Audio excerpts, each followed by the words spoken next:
వేడి వేడి నేతి కారం చిట్టి ఇడ్లీలు రెడీ అయిపోయాయండి. ఇక టేస్ట్ చేసి ఎలా ఉందో చెప్తాను. రాధిక గారు ఇద్దరం కలిసి టేస్ట్ చేద్దాం. ఓకే.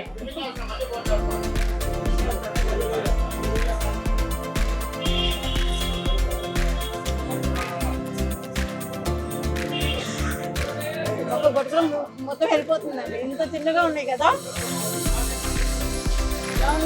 ఎలా ఉన్నాయి? అలాగ బాగానే ఉంటుంది. నేను కదా ఫస్ట్ టైం తింటే సూపర్ ఉన్నాయండి. అండ్ ఇడ్లీలకి టిప్ చెప్పారు కదా, ఇది నిజంగా మనం పాటించాలి. సో మినపప్పు ఎక్కువ వేయాలి, రవ్వ తక్కువ వేయాలి. అప్పుడే ఎంత మెత్తగా వస్తాయి అన్నమాట ఇడ్లీలు. చాలా అంటే చాలా టేస్టీగా ఉంది. ఇప్పుడు వేరే చట్నీ కూడా ఉంది ఇక్కడ, ఆ చట్నీ కూడా నచ్చుకుందాం.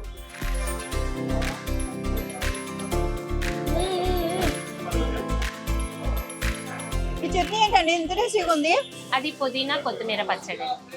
పుదీనా కొత్తిమీర పచ్చడి, మరి కొంచెం స్వీట్ గా ఉంది. బెల్లము, చింతపండు, జీలకర్ర అన్ని వేస్తాం. అల్లము గ్రైండ్ చేస్తారు. ఓకే, అల్లం పచ్చడి అంట. కొత్తిమీర, పుదీనా, అల్లం పచ్చడి. ఇది అల్లం వేస్తారు ఇందులో. అల్లము, జీలకర్ర. ఓకే, అల్లము, జీలకర్ర, అలాగే కొంచెం బెల్లం కూడా వేస్తారు. చాలా టేస్టీగా ఉందండి. మొత్తం తింటాను. తినండి. చిట్టి ఇడ్లీలు కూడా తినడం ఫస్ట్ టైం అండి. ఇడ్లీలు అయితే తెలుసు నాకు, చిట్టి ఇడ్లీలు మాత్రం అది ఫస్ట్ టైం.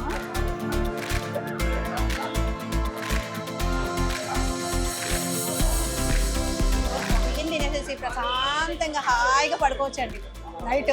ఎందుకంటే ఇవి నైట్ ఉంటాయి కాబట్టి, నైట్ ఈవినింగ్ టైంలో ఓన్లీ ఈవినింగ్.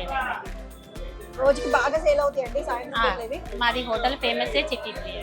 చిట్టి ఇడ్లీతోనే మీరు ఫేమస్ అయ్యారు. అవును, పేరు కూడా వీళ్ళ మామయ్య గారే పెట్టారంటండి. అవును, చిట్టి ఇడ్లీ అని. అందుకే చిట్టిగా ఉన్నాయి. పెట్టింది ఆయనే, స్టార్ట్ చేసింది ఆయనే గుంటూరులో.